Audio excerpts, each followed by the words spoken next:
Welcome to the Guest House. I'm Sean Perel. I'm an integrative therapist, a yoga and meditation teacher, a lifelong student of the thesis of our belonging, and I'm also a parent and a fellow human being grappling with many of the same questions that you may be grappling with too.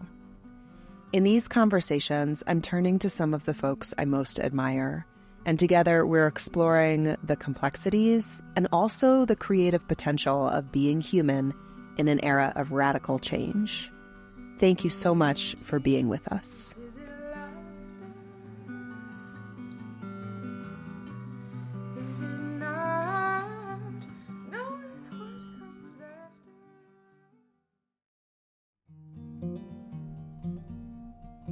Many of us sense the benefits of mindfulness in our lives. Walking in the woods, in moments of wonder, listening quietly to a friend. But when it comes to seated meditation, we often don't know where to begin, or we struggle to stick with regular practice. Maybe you've dabbled with a meditation app and you're ready to develop your own practice. Or maybe, like many of us, you're simply struggling with the overwhelming nature of modern existence, of your daily life, and you're open to whatever might help. I created Foundations of Mindfulness Meditation as an audio course to help you establish and nurture the foundations of a mindfulness meditation practice. Cultivate a balanced mind, a wise heart, and a practice that will help you align with your values in your life. You can complete the course in 6 weeks or at your own pace. Download audio sessions to listen anywhere on your preferred device, and receive resources including engaging talks, guided meditations, and supplemental written materials to usher you through this experience and support various learning styles. Learn all about it at seanperel.com/mindfulness course.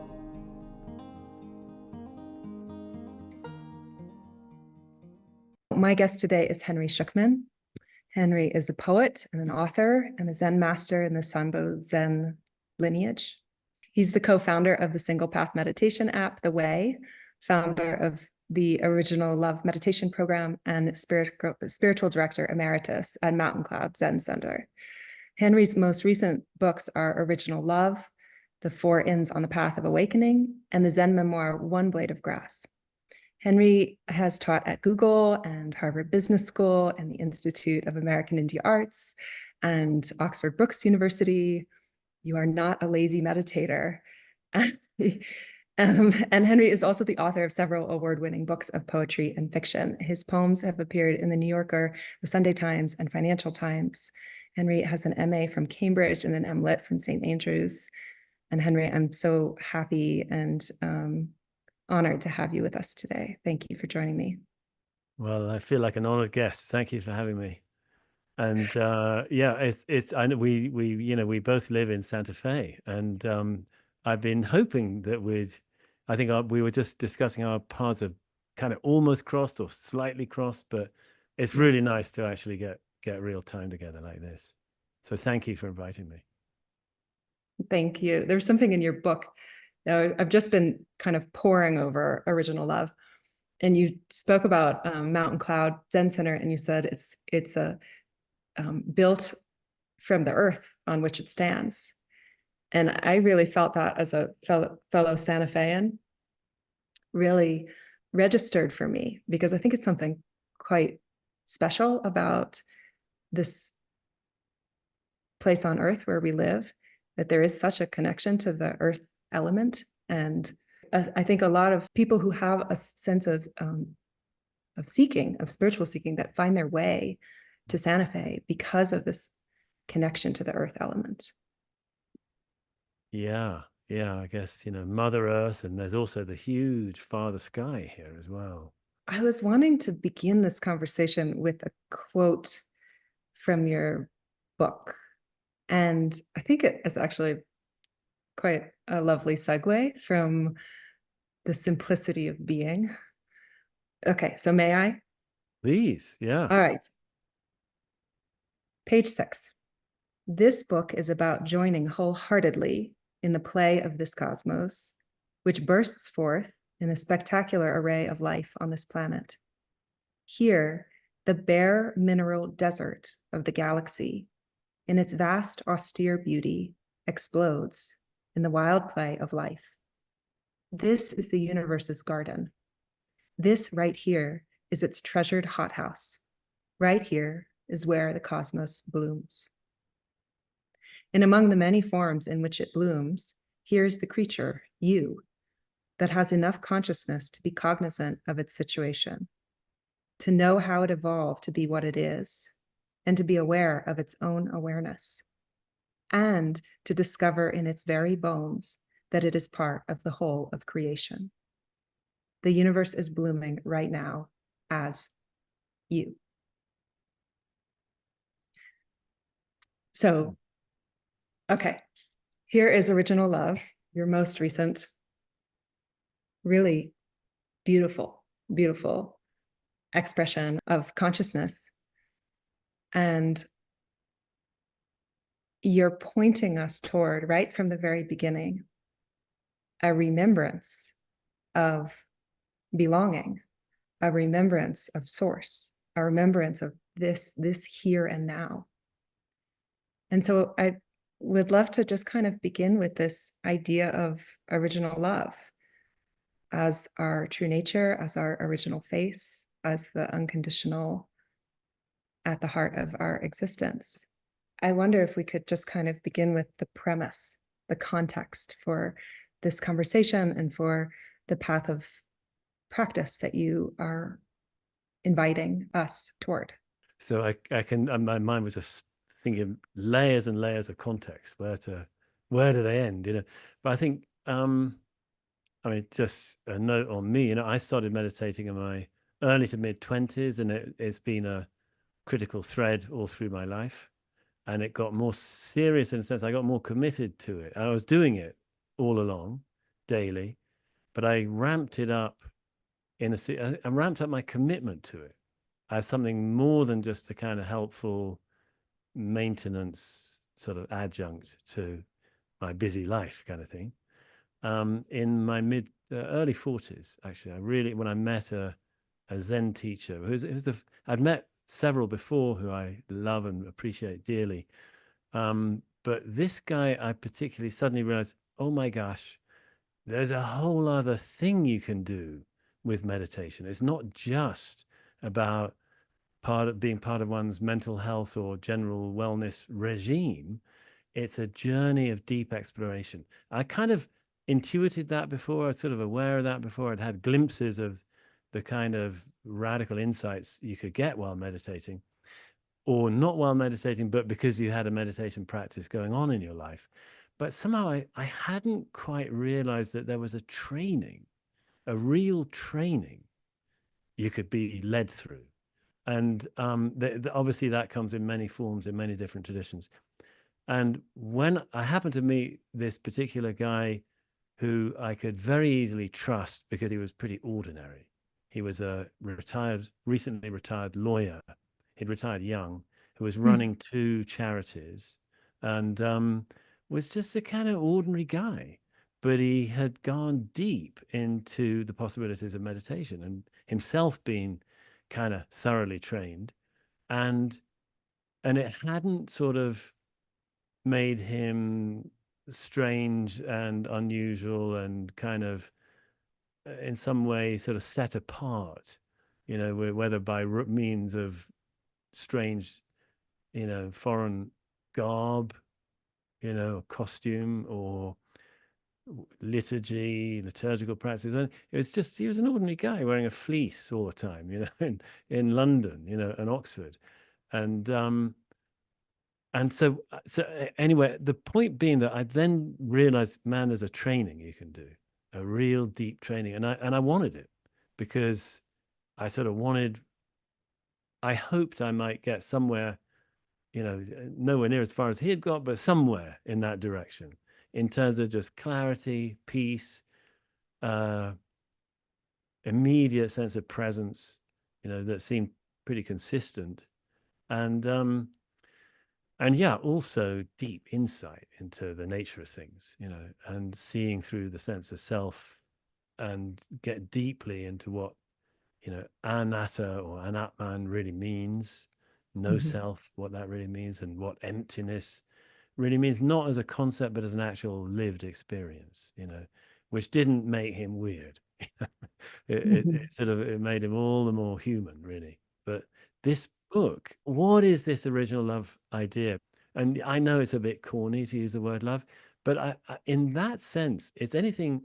I mean, for me, it's anything but corny in a sense, because actually, to taste that original love, the generosity, the creativity, the power, the energy, the love at the heart of every moment, really, it's an absolutely wonderful thing, and it sort of deserves a name like that. And I think in a way it's more accurate because, again, when anybody has a glancing experience of it, no matter even just a little glimmer of it, they're always hit in their heart, like, oh my gosh, I didn't realize how much I already belong, and it's like a taste of a great unconditional love.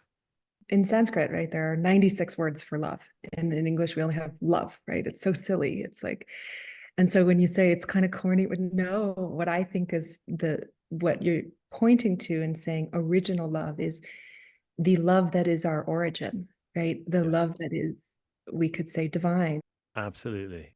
Not all traditions go to a source that is so inconceivable and unnameable that nothing at all can be said of it. And that if you happen to get knocked somewhere near it, the only way you'll experience it is nothing, an absolute nothing. Interestingly, actually, Meister Eckhart does. He says that in the very heart of God, there's nothing, something like that. And that's True mystic, totally, only a true mystic. yeah, exactly. And a deep one, would really get there, because it's easy to stop at, it's all one. I think mostly when people have experiences of this kind of, beyond self drops away, they find a sense of there's just one. Everything is all uniquely what it is, and it's all just one at the same time. And that's fantastic. But I think some traditions sort of don't think that's quite the end of it, that you can actually see through the quote unquote one to nothing. But it's not a bad nothing. It's an amazing nothing. And it also is the source of everything. What I see is that you're explaining here, or trying to find words for what we call non-dual experience, right? This falling away of the self and the awakening to the sense of awareness of reality as undivided, right? Where the separation between self and the world around us dissolves, and we are within a state of wholeness that is reality. And then we're talking about emptiness, this idea of shunya or purna, this idea of wholeness. And at a certain point, we have to ask, are we just simply navigating the semantics of non-dual experience versus really, truly experiencing awakening? And I love in your work that you don't shy away from speaking about awakening, which I find is so empowering for practitioners. It is not a far off promise, like eventually, far down the road of practice, you will become awakened. It is a grounded really in this emphasis on real training, a path that involves discipline and practice, which I think is oftentimes in our sort of modern society of immediate gratification can easily be overlooked. And it's something I really appreciate about the app that you recently introduced. It's called The Way. And unlike so many other, meditation apps, it's not a sort of typical buffet of spiritual teachings. It is a progression. It is a path. And outlined in your app, and then also in the book here, you introduce these 4 N's along the path: mindfulness, support, flow, and awakening.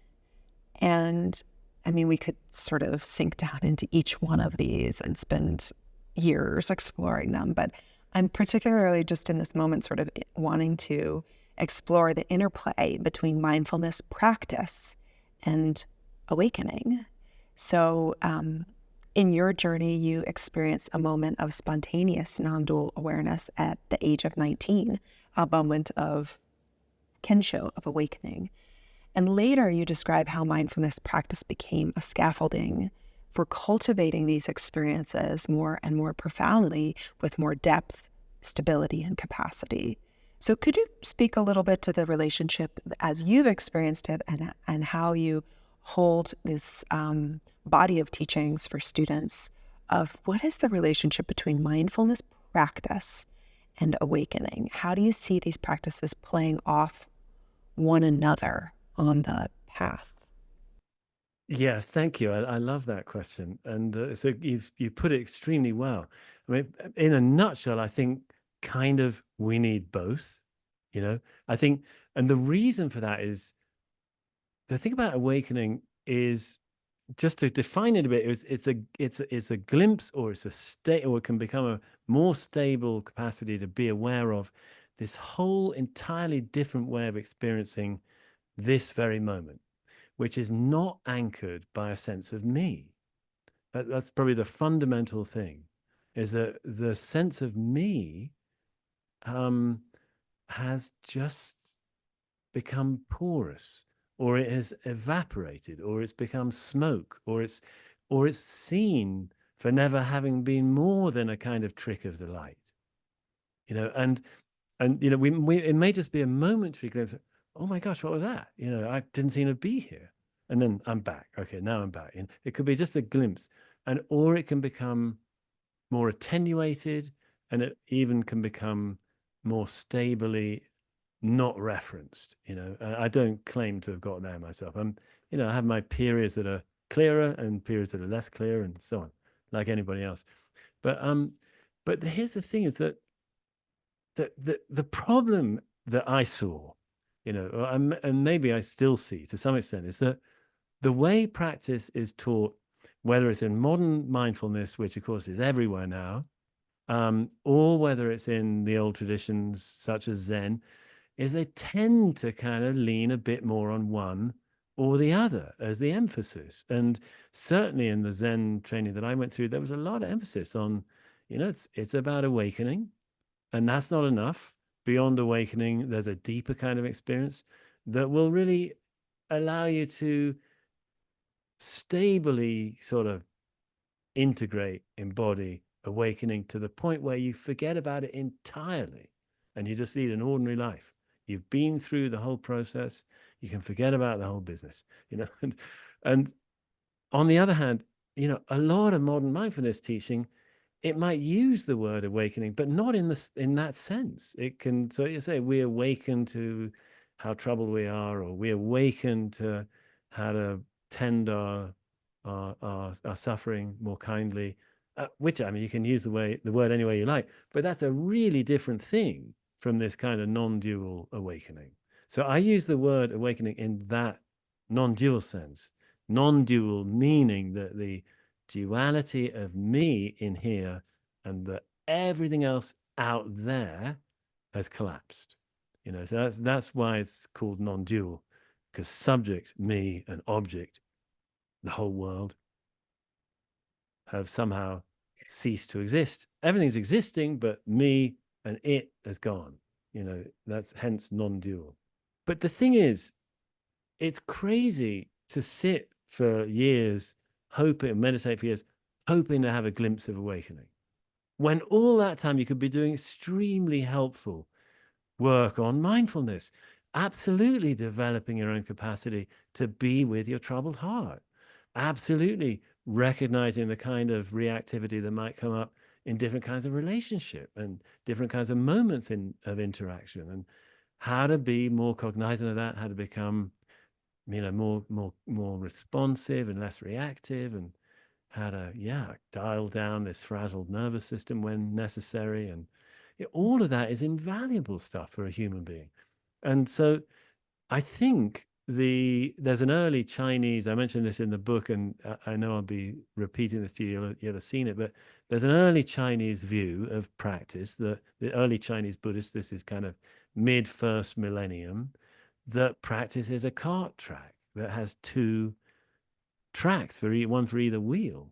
And one of them is mindfulness and the other one is awakening. And it says they must both be there because the reality of awakening is always here. It's not something that we engender. It's not something we cultivate. It's just here. And it shows itself when it shows itself. And on the other hand, we're humans who need help.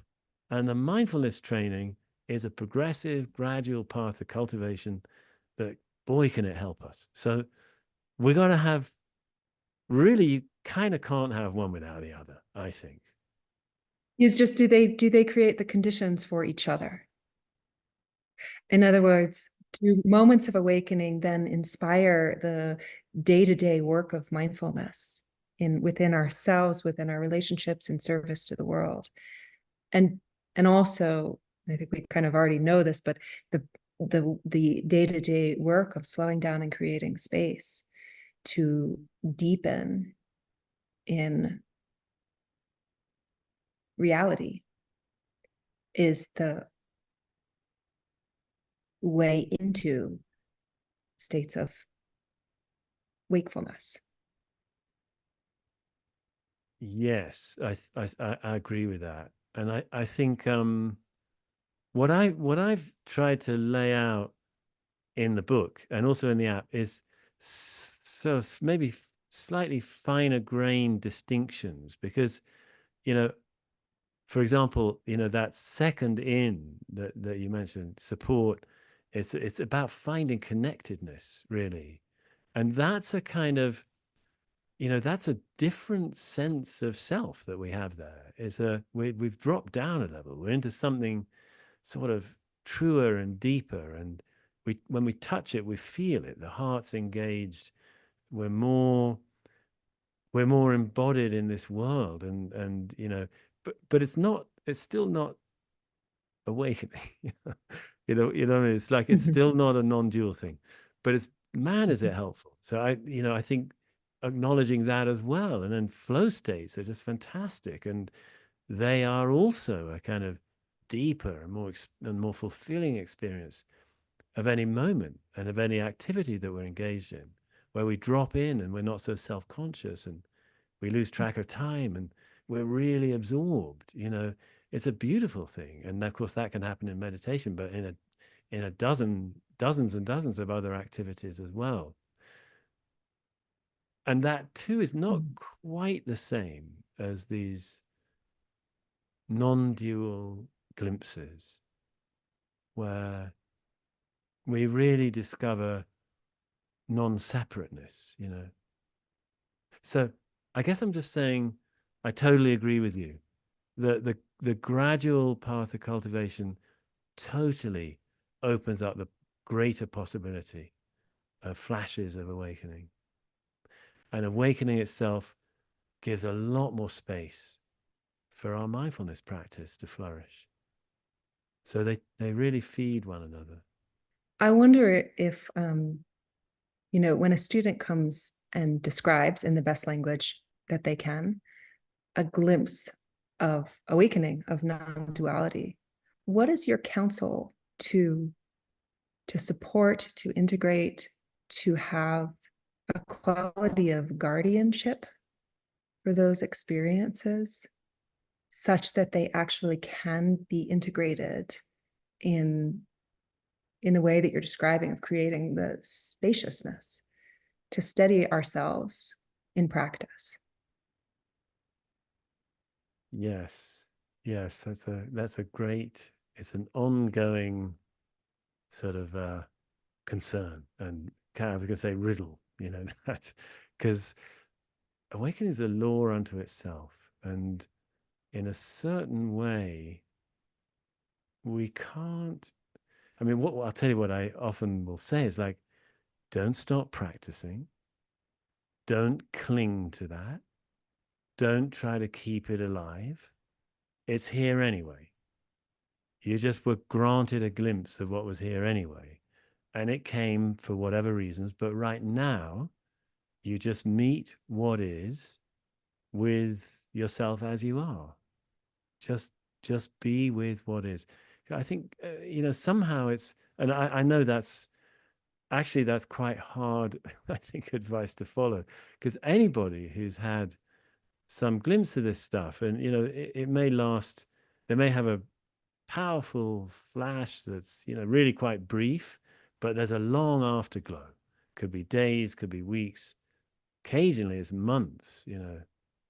I've even known it be years, actually. The afterglow just sort of lingers. Then they know they're not quite back there, but they're still feeling something so rich and beautiful. So it's very easy, when that afterglow has faded, to want it back. I want that special state, that special revelatory condition that somehow, as part of the experience of it, there was a clear awareness that this is how things really are. So weeks on, months on, years on, why can't I experience that now like I did then? And the more we kind of want to, actually, alas, we'll be pushing it away. And the more we try to hold it, the more we'll be pushing it away. Because somehow, at least one thing we know about the conditions for it is that there is no grasping or resisting. When they come, they work their way through our grasping and resistance. They somehow thread the needle between what in us wants to grasp and keep or get, and what in us wants to resist and push away. They somehow thread the needle, and I think of it as like lenses aligning and coming into focus. There's some multiple lenses in a personality or something, and suddenly they're just aligned, and boom, we see, oh my gosh, we want to have it again. It's quite natural. And we actually also often don't want this troubling old neurosis of mind to come creeping back in, because we've seen a totally different way of being. And so we'll be resisting that, we'll be grasping that, and really we're sort of back to square one, in a sense. I mean, we're not really, because we've seen something, but so that's again where the mindfulness comes in. Can I just allow my resisting? Can I just allow my grasping? It feels like very much like the resource to then be able to work with these hindrances, right? And to say, can I be with this too? Right. And of course the answer is and yes, and yes. Yeah. I would say sometimes the answer is no, I can't, but can I be with the fact that I can't be? Can I allow the fact that right now I actually don't see a way to allow what I'm experiencing? Right now, I just can't allow what I'm experiencing. It's okay to state that to ourselves if that's the case. And from the naming of it, we might find that we can, in fact, allow our non-allowing. Yes, and even that is coming into at least relationship with more conscious relationship with what's there, right? Exactly. And that's the critical thing. And of course it brings me to, the just naming sort of the tenderness of moments when each of us have to say, I can't be with this in this moment, right? Brings me right into the idea of support, because it is so much of our, what you describe, outrigging, right? This idea of, okay, if our practice is the hull of the boat, right, where we're doing our work, then how are we held, and how are we recognizing what Thich Nhat Hanh described as our interbeing, our sense of we are part of this weave, we are sustained by this matrix of which we're a part. And so much resource can come just from remembering that and resourcing ourselves so that we know we're not in solitude. Well, I mean, solitude in the sense of maybe seeking solitude sometimes, but we are not alone. Yeah, I 100% agree. It's easy to say from decades and decades of practice, right, to talk about glimpses of awakening. But I'm reminded that when you first had an experience that sort of startled you into the rest of your life of being in relationship with non-dual states, you had not had a formal practice before. And I wonder about this. You speak about it a little bit in your book, but I really do wonder about just, you speak about a chronic health condition that you had as a child. And I imagine that within that, there was a very necessary inner training of, can I be with this? Like, how do I inhabit the wild discomfort of my circumstances? And that doesn't look maybe outwardly like a formal training. I think a lot of people come to mindfulness practice having actually already cultivated something within themselves that prepares them. That's a beautiful thought. Yes, yes. Just for folks who are not aware of who on earth I am and or anything about me, I did have this years of chronic severe eczema as a child, from the age of 6 months actually, and was in and out of hospital as a youngster, with this skin affliction that was very very it was a very difficult thing, because it was exceedingly itchy, exceedingly. Like, actually, just recently I had a couple of bites while doing some gardening from these really pretty intense ants, one on my ankle and one on my arm. And they were much worse than mosquito bites in terms of itch for a few days. And I was remembering, oh my gosh, I had this all over my body at times when I was much younger. And I lived with it really till my late 20s. It was receding through my 20s. And, I think it might be true that I don't think I was very good at being with it. Actually, I found it, really, really hard to be with. But I did have moments when, I suppose, probably on some level, I got through life in those years. So I did learn to sort of have it be present, but get on with stuff. So that would have been some kind of, I suppose, training of my attention, that I did have a little bit of agency at times over what I did with my attention. And I also occasionally had these weird moments of getting into really kind of blessed states when in the midst of a real firestorm of itching. There was pain as well, not just itch. And sometimes, occasionally, I'd drop into this extraordinary state where I felt completely peaceful and buzzing with this gentle warmth, warm energy. And actually, years later, when I started doing jhana training, which is another esoteric Buddhist thing, where there are 8 jhana states, there are these amazing states of mind that you can, to some extent, engineer. If you've got some amount of practice in meditation, you can bring these on. And man, I recognized the first 2 or 3 were absolutely what I used to pop into as a kid with no training. But I consider them, I'm sure I'm not the only one, as they are innate things that we can find. We humans have the capacity to experience our consciousness and our experience right here and now in these very different ways. And yeah, I think probably there is something to that on the one hand, somebody who's lived with a difficult chronic condition of some kind might well have done some inadvertent mind training, you know. Mhm. And then there's also people who have really practiced. Might be the piano, might be long jump, might be dance, but they know what practicing means. When you do the same thing again and again with little reward, but you keep doing it, and gradually, there's incremental improvement. So that's really like meditation, actually.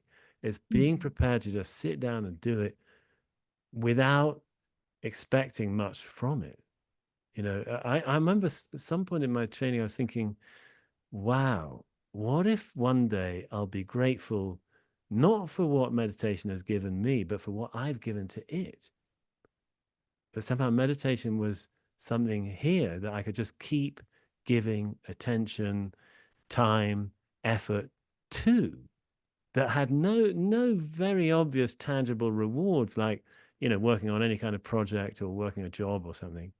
But actually, the very giving to it could turn around and be a good thing for me in time.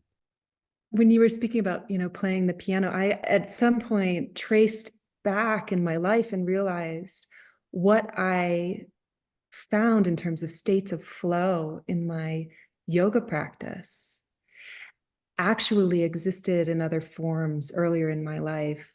I played the piano and writing too, journaling every day, in these forms of practice that really were about having a container into which I could pour myself, right? Yes. And just kind of allowing for the practice of letting go into. Oh, that's beautifully put. Yeah. And there's something about the wholeness of commitment to it, or something, of giving to it, pouring yourself wholly into an activity. That's really a right on. I totally feel that. Yeah. And so probably maybe very few people actually come to mindfulness practice without ever having done anything that is in some way aligned with it. Maybe many of us do. I think weeding is a tremendously aligned practice. It's like you look at a big area of yard and, oh my gosh, how am I ever going to clear this up? And maybe there's difficult rocks and things under the soil as well. It's harder to get the weeds out. And you just give it time and, look at it a week later or something, and it's happened, and it's satisfying to see that cleared space. But hey, I wanted to just pick up one other thing that was relevant to it's relevant to all of this, but it was about the fact that, yeah. So like many, I had a flash of awakening, as a young man, as a youth. It was marvelous in and of itself, and it was marvelous for several weeks afterwards. I was far from home at the time. I'd been working abroad and then was backpacking, and then I went home. And as soon as I went home, it was almost like I had a kind of opposite experience of utter contraction, and I was really quite despairing for a while. And because it seemed like I'd been in this sort of transfigured state for a few weeks after this experience, very transparent, full of love, and very sort of aware of suffering in the world around me, and wanting to help and doing what little I could. And then when home, it was as if I just lost all of that, very abruptly.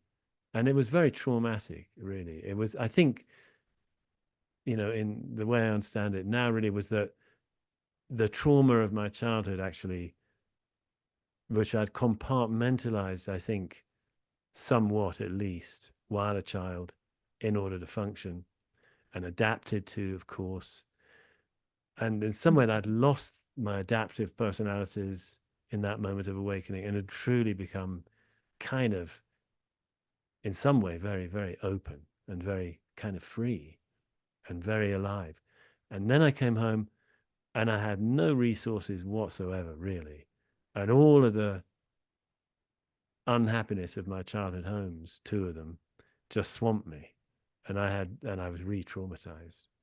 And I felt, so because of that, I have been acutely conscious that yeah, awakening, the reality it reveals, may be here all the time, but my gosh, it didn't help me when I really needed it.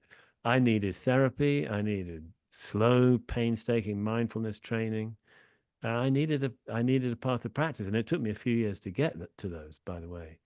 So I feel all the more committed to this, this kind of dual track, really, that we don't want to deny the reality of our total belongingness, but we don't want to pretend or claim that you don't need to do careful, progressive, kind of therapeutic work as well, practice of one kind or another. I think yoga was instrumental for me as well, by the way. Getting back into my body and loving my body and finding the love that was somehow in my body, and yeah, all that good stuff. Yeah. It's another layer of what you describe as support. What are the conditions to really best support ourselves over time? And they may evolve, or it may be that some practice or modality or community or is really supportive for some time because that's what it attends to the specific need at that time. And then, and it gives me more perspective. I think it's such a lovely thing to share with our listeners, and also, just people who are newer to mindfulness practice, right? Because what you're pointing to is like, what does deepening of practice really look like? Mm. It looks like a long time. It looks like a lot of messiness in there. It looks like states of expansion and then states of contraction, and coming back again and again, and also remembering that none of us do it alone.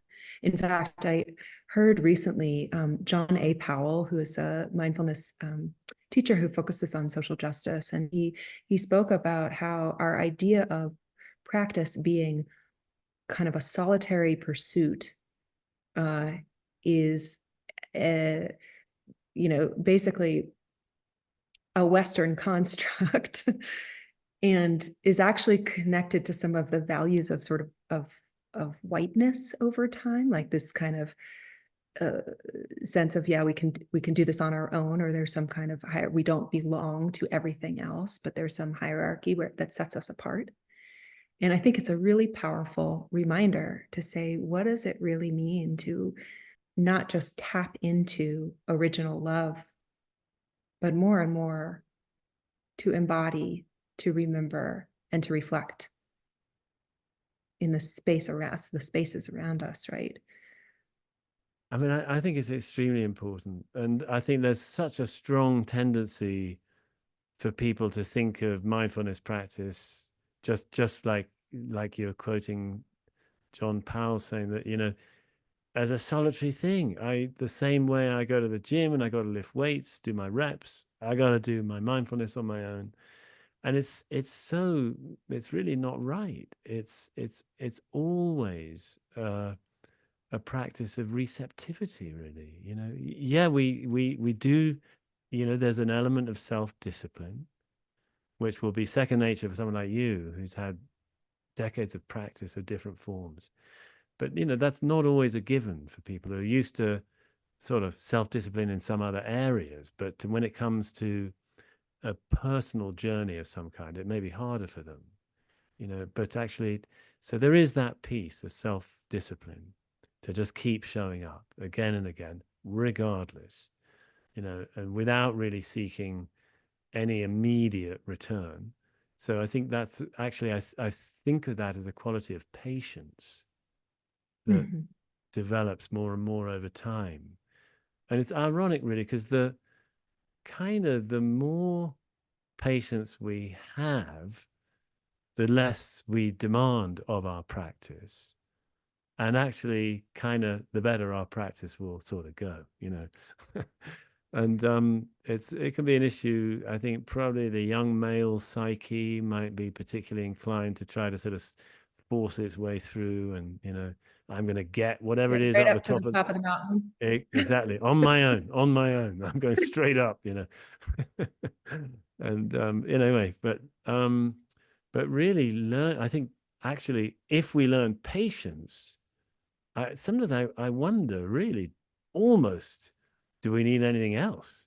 You know, if we've really got patience with our practice, that's pretty big, you know, to unpick the sense of being isolated, you know, and independent, and discovering, yeah, okay, I may have some agency, I may have some sort of direction that I'm hoping to kind of follow, some compass heading with my projects and with my relationships and so on. Fine and good. But my gosh, in almost every important way, I am dependent on a trillion factors. And I'm in my very being, I'm dependent. And I am living in a network of relationships, whether I know it or not, I really am. And I am not alone. You know, it seems to me that that's woven into the very fabric of practice, really. And it's just a matter of recognizing it, you know, that somehow all the experience is given, you know, and the mind by which we experience it is given. And the heart that feels what it feels is given. It's all given. Yeah. Which points right back to love. Like, what is love? Love is intrinsically our not aloneness. Yes. It is an aspect of original love.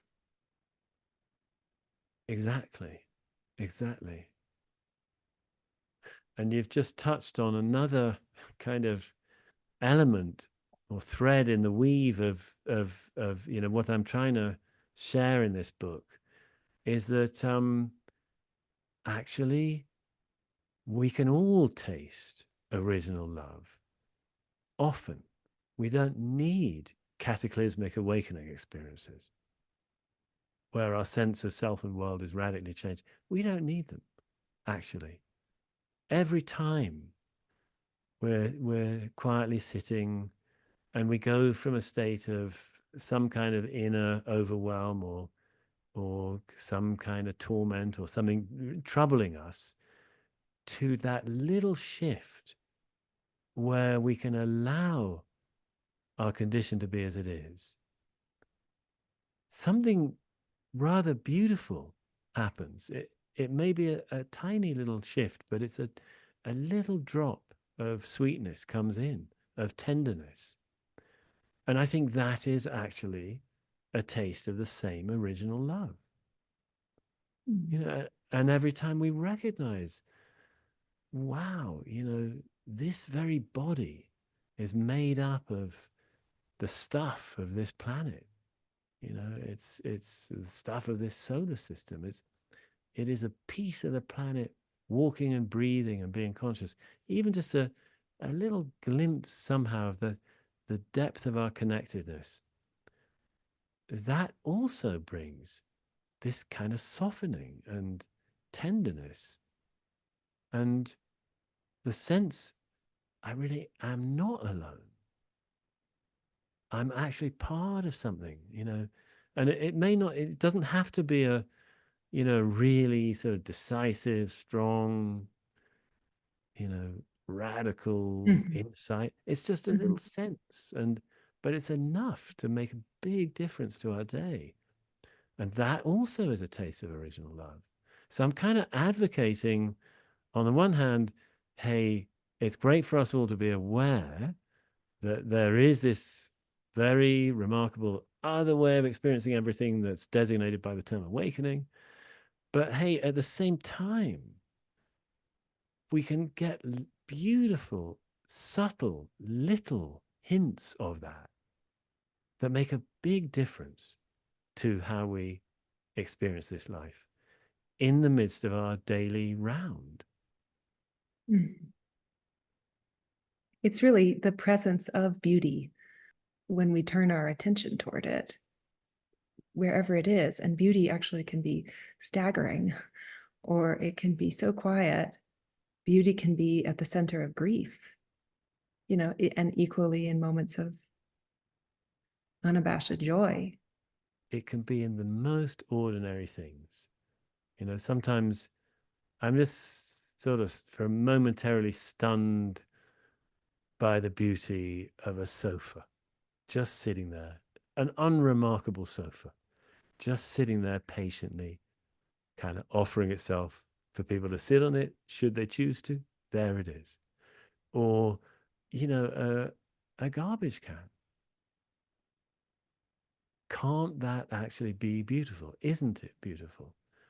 Standing patiently there under a gutter, you know, ordinary things. And really the most ordinary things, uh, if we choose to sort of turn our attention on them and kind of open ourselves up to them, can be really remarkable and truly beautiful. Mm. And there's some, I almost feel there's a special beauty in the things that aren't normally recognized as beautiful because they're overlooked, you know. And actually there's something about that, their patience in neglect. They don't mind being neglected. You know, I can be touched by that, you know, and see a beauty in it. Do you know the poem Still by A.R. Ammons? No, I don't. I said, I will find what is lowly and put the roots of my identity down there. Each day I'll wake up and find the lowly nearby, a handy focus and reminder, a ready measure of my significance, the voice by which I would be heard, the wills, the kind of selfishness I could freely adopt as my own. But though I have looked everywhere, I can find nothing to give myself to. Everything is magnificent with existence, is in surfeit of glory. Nothing is diminished. Nothing has been diminished for me. I said, what is more lonely than the grass? Ah, underneath, a ground crust of dry, burnt moss. I look at it slowly and said, this can be my habitat. But nestling in, I found below the brown exterior green mechanisms beyond the intellect, awaiting resurrection in the rain. So I got up and I ran, saying, there's nothing lowly in the universe. I found a beggar. He had stumps for legs. No one was paying him any attention. Everyone went on by. I nestled in and I found his life. There, love shook his body like devastation. And I said, though I have looked everywhere, I can find nothing lowly in the universe. So I whirled through transfigurations up and down, transfigurations of size and shape and place. And at one sudden point came still, stood in wonder, moss, beggar, weed, tick, pine, self, magnificent with being. Yeah, that's a very fine summation of what we've been talking about. Wow. Isn't it beautiful? Yeah, thank you for sharing that. Gorgeous. Wow. Thank you so much for the generosity of your time and your attention and, you know, this first conversation we've ever had, really. I'm so grateful for it.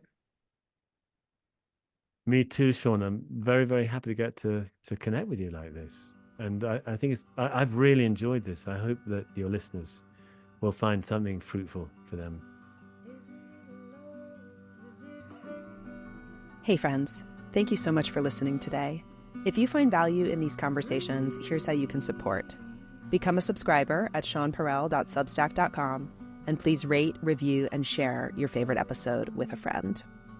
I leave you with an original song written by Serena Joy Bixby for all of us still learning what it means to be human.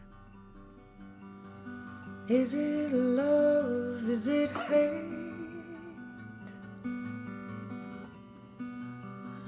Grief or heartache, or what does it mean to be human?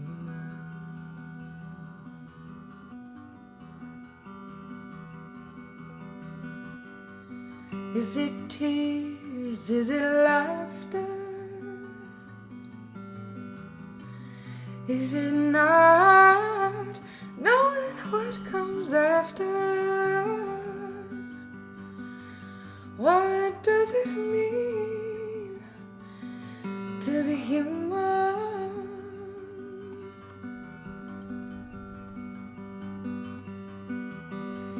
Well, I'm sure I don't know. This life, where it goes. The days come, the days go, and I'm still human.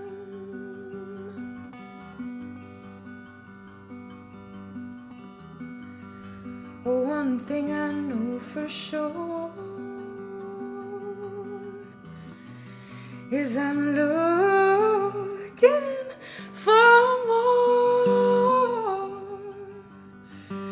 Gonna go out, learn what it means to be human.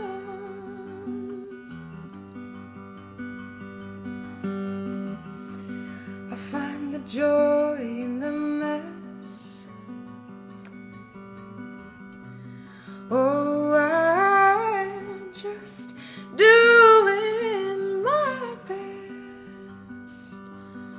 Oh, learning what it means being human.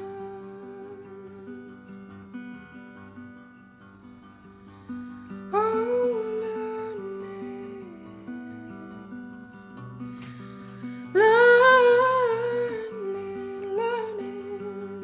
what it means being human.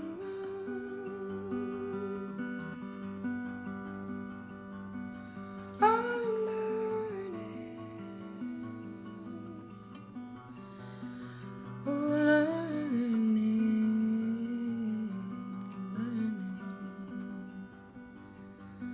what it means being human.